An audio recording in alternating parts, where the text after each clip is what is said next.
പ്രിയപ്പെട്ടവരെ, അസ്സലാമു അലൈക്കും വറഹ്മത്തുള്ളാഹി തആല വബറകാതുഹു. ഈ വീഡിയോ ചെയ്യാനുള്ള കാരണം പ്രത്യേകിച്ചൊന്നുമില്ല. ഒരു സന്തോഷ വാർത്ത. ഇടയ്ക്കൊക്കെ ചെറിയ വിഷമങ്ങൾ ഉണ്ടാക്കിയെങ്കിലും ജുനൈദ് ഭായി പറഞ്ഞ ഒരു വിഷയം ഒരുപാട് സന്തോഷവും ആത്മവിശ്വാസവും നൽകി. അതാണ് ഈ വീഡിയോ ചെയ്യാനുള്ള കാരണം. അതിൽ സങ്കടപ്പെടുത്തിയ വിഷയം എന്താണെന്ന് വെച്ചാൽ നെഗറ്റീവ് കമന്റ് തന്നെയാണ്. നെഗറ്റീവ് കമന്റ് ചെയ്യുന്നവരോട് എനിക്കൊന്നേ പറയാനുള്ളൂ, നിങ്ങളും ഇതിന് കൂട്ടുണ്ടോ എന്ന് എനിക്ക് സംശയമുണ്ട്. ഇതിപ്പോ പഴയ കാലം എന്നല്ല, കമന്റിനെ ട്രേസ് ചെയ്തുവരെ നമ്മൾ അവിടെ എത്തും. എത്രയോ പേര് ദിയാ ഫാത്തിമയ്ക്ക് വേണ്ടി പ്രാർത്ഥിക്കുകയും പ്രയത്നിക്കുകയും ചെയ്യുമ്പോൾ ഇങ്ങനെ ഇതുപോലുള്ള ചൊറിഞ്ഞ കമന്റുമായി വരുമ്പോ ശരിക്കും പറഞ്ഞാൽ വിഷമമല്ല തോന്നുന്നത്, ദേഷ്യ. അപ്പൊ ജുനൈദ് ഭായി പറഞ്ഞ ആ ഒരു സന്തോഷ വാർത്ത നമുക്ക് കേൾക്കാം. പോലീസ് ഒന്ന് ഉണരട്ടെ.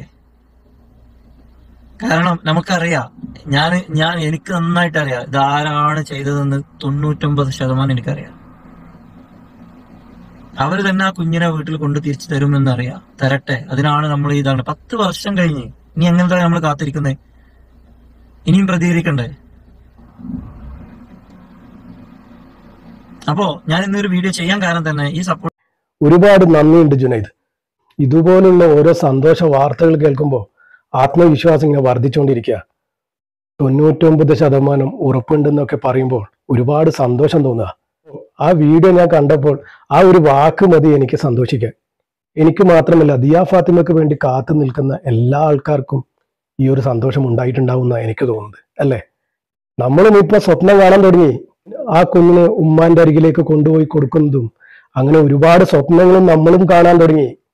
അപ്പൊ നിങ്ങൾ എന്താ ചെയ്യേണ്ടതെന്ന് അറിയോ? ദിയാ ഫാത്തിമയെ കുറിച്ചുള്ള വീഡിയോ നിങ്ങൾ പരമാവധി മറ്റുള്ളവരിലേക്ക് കൂടി എത്തിക്കാൻ നോക്കാം. പലയിടത്തും ഷെയർ ചെയ്ത് അത് വൈറലാക്കാൻ നോക്കാം. എന്നാലേ അധികാരികൾ കണ്ണു തുറക്കൂ. ഇപ്പോൾ ജുനൈദ് ഭായി പറഞ്ഞതുപോലെ സോഷ്യൽ മീഡിയ പ്രതികരണം ഫലം കണ്ടു തുടങ്ങി. അതിൽ തന്നെ നമുക്ക് സന്തോഷിക്കാലോ, അഭിമാനിക്കാലോ. നമ്മൾ മാത്രമല്ല, ഈ കാണുന്ന നിങ്ങളും ഇതിനുവേണ്ടി സപ്പോർട്ട് ചെയ്ത ആൾക്കാരാണ്. നിങ്ങൾക്കും അഭിമാനിക്കാം, സന്തോഷിക്കാം. ഞാനും നല്ലൊരു കാര്യം ചെയ്തു എന്ന നിലയിൽ നമുക്ക് സന്തോഷിക്കാം. ആ ഉമ്മയുടെ കണ്ണീര് നമുക്ക് ഒപ്പാൻ കഴിഞ്ഞാൽ അതിൽ കൂടുതൽ പുണ്യം വേറെ എന്താണ് നമുക്ക് കിട്ടാനുള്ളത്, അല്ലേ? അതൊക്കെ മനസ്സിലാകണമെങ്കിൽ നല്ലൊരു ഉമ്മയായിരിക്കണം, നല്ലൊരു ഉപ്പയായിരിക്കണം. മറ്റൊരു രാജ്യത്ത് നിന്നും ഇത്രയൊക്കെ ജുനൈദിന് ചെയ്യാൻ പറ്റുമെങ്കിൽ നിങ്ങൾ ചിന്തിച്ചാൽ മതി അവന്റെ ഒരു ആത്മവിശ്വാസം. നിങ്ങൾ ചിന്തിച്ചാൽ മതി അവൻ ഇതിന് മാത്രം എത്രമാത്രം പ്രയത്നിക്കുന്നുണ്ട് എന്ന്. അങ്ങ് അകലെ മറ്റു രാജ്യത്ത് നിന്നും ചെയ്യാൻ പറ്റുന്നുണ്ടെങ്കിൽ നമുക്ക് വിശ്വാസമാണ്. വളരെയധികം സന്തോഷത്തോടെയാണ് ഞാൻ ഈ വീഡിയോ വൈൻഡപ്പ് ചെയ്യുന്നത്. അപ്പോൾ അസ്സലാമു അലൈക്കും വറഹ്മത്തുള്ളാഹി തആല വബറകാതുഹു.